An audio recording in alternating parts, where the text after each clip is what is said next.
Hey friends, if you encounter the error add app package deployment failed with HR result 0x80073CFF or 0x80073CFD, then please watch this video. I will guide you through the resolutions. The first solution is WS reset, and how would you perform that? So press the Windows key and the R key together to open the run window.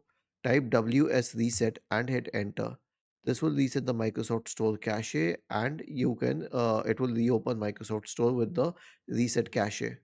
After that, if you can try re-registering the Microsoft Store, and this will definitely work because you are kind of reinstalling the Microsoft Store.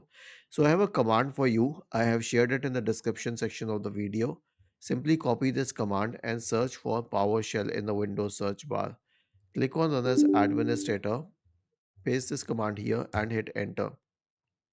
Was this helpful? If yes, then please subscribe to the channel. If not, then let us know in the comment section of the video on how we could help you further. Thank you for watching this video and have a nice day.